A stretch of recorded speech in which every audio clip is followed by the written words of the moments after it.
Bienvenue à tous dans cette nouvelle édition du QG Weekend, au sommaire de l'actualité. Au Nigeria, lancement le 1er octobre du e-Naira, version numérique de sa monnaie nationale, un moyen pour la banque centrale du pays de faire face à la croissance des crypto-monnaies qui échappent au contrôle de l'État. Au Cameroun, les activités de la filière porcine reprennent progressivement. Pendant 3 mois, des mesures restrictives avaient été prises suite à l'épizootie de peste porcine africaine déclarée en juin dernier. Et puis la demi-finale d'Afrobasket féminin 2021 a eu lieu ce 24 septembre au Cameroun. La finale opposera ce 26 septembre les équipes maliennes et nigérianes. Mais d'abord, le président rwandais Paul Kagame a achevé ce samedi une visite au Mozambique. Le président y a été accueilli ce 24 septembre par son homologue, le président mozambicain Filipe Nyusi. Les deux présidents ont rencontré les soldats rwandais déployés dans la province de Cabo Delgado depuis près de 3 mois.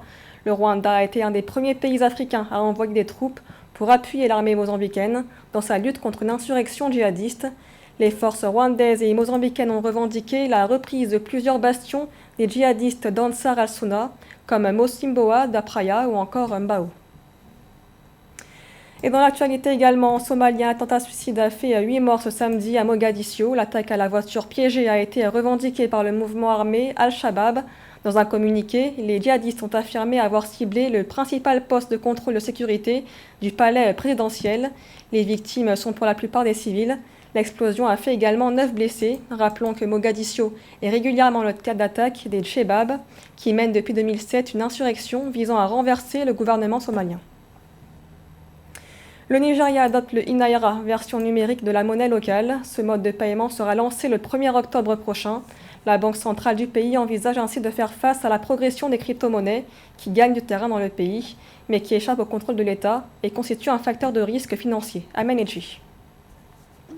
Le Nigeria veut être à la pointe de la monnaie digitale en Afrique. Le pays envisage l'introduction d'une monnaie numérique de la Banque centrale à partir du 1er octobre 2021. Pendant que le Ghana a atteint sa phase test, l'Afrique du Sud et le Maroc en sont encore au stade préparatoire. L'objectif est de développer le e-Naira, une monnaie virtuelle à partir du smartphone via une application. Alors, ce que le Nigeria gagne avec la création du e-Naira serait effectivement d'avoir un contrôle total sur les monnaies numériques. Et donc, c'est une smart move, c'est une opération mûrement réfléchie et qui permettra effectivement à ce pays de 200 millions d'habitants d'élargir effectivement son assiette en matière de mouvements financiers. La commission prévue dans le cadre du projet e-Naira est de l'ordre de 3 à 5%, alors que les établissements spécialisés dans les transferts prélèvent jusqu'à 9% du volume de l'opération. Cet usage, surtout en Afrique subsaharienne où le taux de bancarisation est encore de l'ordre de 10%, s'avère donc être un bon outil pour atteindre un nouveau public. On n'a pas encore le recul nécessaire pour évaluer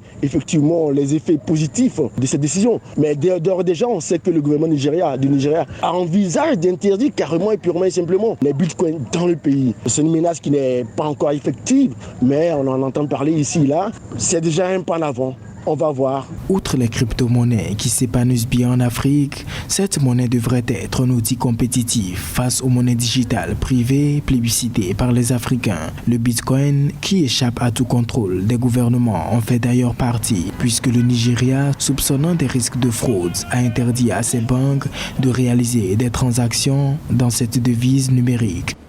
Dans le reste de l'actualité, 252 milliards de dollars, c'est le financement additionnel qui permettrait à l'Afrique d'ici 2025 de relancer son économie. C'est ce qu'a annoncé le président sénégalais Macky Sall lors de l'Assemblée générale de l'ONU. Un financement qui s'ajouterait aux 33 milliards de dollars perçus comme quota dans le cadre des droits de tirage spéciaux. Selon le président Macky Sall, la relance économique du continent serait l'objectif du New Deal avec l'Afrique, issu du sommet de Paris en mai dernier sur le financement des économies africaines. Le chef de l'État sénégalais a également réclamé l'assouplissement des règles de l'OCDE pour libérer le potentiel d'investissement en Afrique. Au Cameroun, l'épizootie de peste porcine africaine déclarée le 25 juin est désormais maîtrisée à l'ouest. Les acteurs de la filière reprennent progressivement leur activité après des mesures restrictives relatives à la circulation, au transport et à la marchandise des ports. Reportage de Thierry Ndassa. Au Cameroun, la filière porcine reprend peu à peu des couleurs suite à la dernière épizootie de peste porcine africaine déclarée en juin 2021. Les autorités administratives avaient instruit des mesures d'interdiction de circulation de transport et de commercialisation des porcs et sous-produits porcins dans la région de l'Ouest, l'un des plus gros bassins de production de porc au Cameroun. Ces mesures ont été levées le 14 septembre dernier, permettant ainsi une reprise des activités, notamment dans la ville de Douala, après 3 mois marqués par une pénurie dans les marchés. Donc ça n'a pas été du tout facile.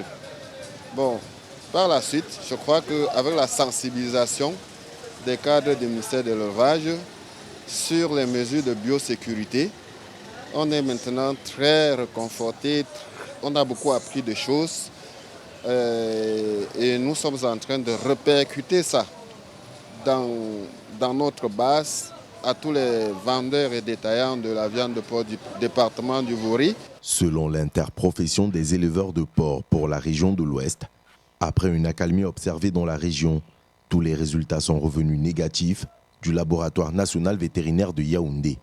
Dans ce marché dédié au commerce de porc dans la 2e commune d'arrondissement de la capitale économique, un centre zootechnique et vétérinaire inspecte tous les porcs en provenance de la région de l'Ouest. Le service vétérinaire s'assure effectivement que les animaux qu'on abat sont en bonne santé. On vérifie les carcasses, on vérifie les abats et après l'inspection, on peut décider de saisir certaines parties, de saisir totalement les carcasses ou bien de libérer pour que ce soit consommé. La détection de la peste porcine africaine a créé une psychose auprès des consommateurs de la ville de Douala, craignant des contaminations de l'animal à l'homme. Les autorités se veulent rassurantes sur la question. La peste porcine africaine ne représente aucun danger pour la vie humaine. La peste porcine africaine n'est pas une zoonose. Ça veut dire que c'est la maladie qui n'attrape que les porcs, ça n'attrape pas les hommes. Parce que même un animal malade, un homme peut le consommer sans problème. L'homme n'aura pas de problème. Mais le seul problème, c'est que l'homme qui manipule un animal malade va aller dans d'autres élevages, contaminer les autres élevages et entraîner la mortalité des autres porcs qui vont disparaître. Donc au niveau de l'homme, ce n'est pas une zoonose, il n'y a pas de problème, pas de psychose, vous pouvez consommer le porc normalement. La peste porcine aura en l'espace de près de 4 mois, selon les estimations de l'interprofession, causé la mort ou l'abattage de 90 000 porcs sur les 400 000 têtes que compte le cheptel de la région de l'Ouest. Et au Bénin, rencontre avec l'artiste Gaby Henry, connu sous le nom de Yona. Le musicien a notamment collaboré avec plusieurs artistes de renom dans le groupe Teriba et milite également pour la promotion de la culture et les arts africains. Son portrait avec notre correspondant, Lefty Ounou. Gaby Henry, à l'état civil, alias Yona, est un artiste musicien béninois. Gaby Henry a baigné dans l'atmosphère des harmonies musicales protestantes grâce à ses géniteurs, notamment sa mère, qui a été maître de chœur dans une chorale de l'église. Autodidacte, il a su très tôt se familiariser avec les instruments de musique. Mélomane éclairé de la musique, il a commencé sa carrière dans un groupe a cappella dénommé Atons, créé avec ses amis. Musicien à la base, il s'est produit dans les cabarets et sur les scènes pendant plusieurs années. Auteur et compositeur, il s'est lancé dans la formation des jeunes talents et effectue des arrangements. Actuellement, dans le domaine de la musique, je suis d'abord musicien. Pour moi, ça c'est très important d'être musicien. Donc je joue en cabaret. C'est le plus gros bonheur que j'ai eu dans ma vie, c'est sur scène. Donc je suis d'abord musicien. Ensuite, j'écris des chansons. Je suis donc auteur et compositeur de musique. Je donne des cours de musique également, de guitare. Et je fais des arrangements. Le groupe a cappella Atons révèle les talents de Yona.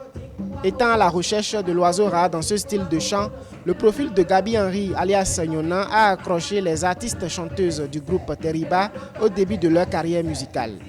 C'est un aîné qui nous a toujours suivis et qui nous apporte beaucoup. Apprécier son talent, je pense qu'il est immense, en fait. C'est comme ce qu'on nous a donné à tous. On nous a tous donné un gros paquet de talents et c'est le travail qui le révèle. En fait, et c'est ce qu'il nous a appris. La première des choses qu'il nous a appris, tout aussi gros que ce paquet de talents est, il n'est que 2% de ce que nous devenons après. Le reste, c'est du travail et encore du travail. Et ça, nous avons appris avec lui et nous continuons de travailler avec lui puisque ça fait 15 ans que nous sommes ensemble. Yona milite pour la promotion de la culture et des arts africains, notamment béninois. Au plan musical, Il entend vulgariser le concept studio amovible, s'investit d'une part dans la création des chansons, mais aussi la formation de la relève. En demi-finale de l'Afrobasket féminin 2021, le Mali a battu le Cameroun et le Nigeria l'a remporté face au Sénégal. La finale du championnat de basketball opposera donc le 26 septembre à Yaoundé le Mali et le Nigeria. Les précisions de Philoméntine.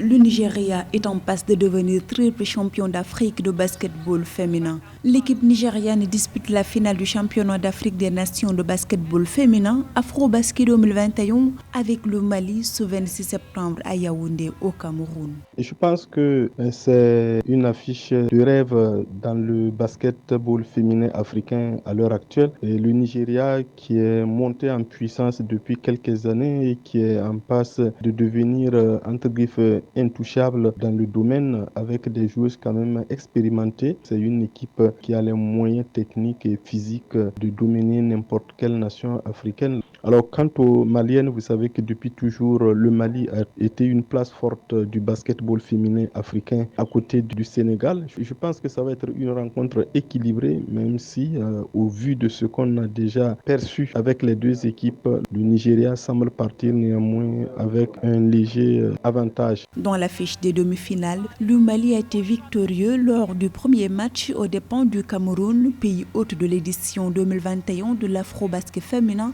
seulement avec un point d'écart, soit 52 à 51. De l'autre côté, le Nigeria a disposé de l'équipe nationale du Sénégal ce vendredi 24 septembre par le score de 73 à 63. Le Sénégal a fait ce qu'il a pu, mais le Nigeria a été supérieur. Je pense que ça se comprend bien. L'équipe du Sénégal est en reconstruction. Il n'y avait pas photo en termes d'expérience. Pas seulement de l'expérience, en termes de talent. Quand on voit la vivacité, la qualité technique, la qualité tactique de cette équipe du Nigeria, vraiment, le Sénégal a essayé de limiter les dégâts. Le Sénégal doit savoir qu'il était tombé sur plus fort que lui, le Nigeria, qui est actuellement la meilleure équipe africaine. Nigeria-Sénégal a été l'affiche des finales en 2017 et 2019. Mais pour 2021, l'équipe sénégalaise va tenter de décrocher la médaille de bronze en croisant celle camerounaise qui joue à domicile en match comptant pour la 3e et 4e place du tournoi ce dimanche 26 septembre, juste avant la grande finale Mali-Nigeria au Palais des Sports de Yaoundé. Ce journal a été réalisé par l'ensemble de la rédaction. Merci d'avoir suivi. L'information continue sur Africa 24.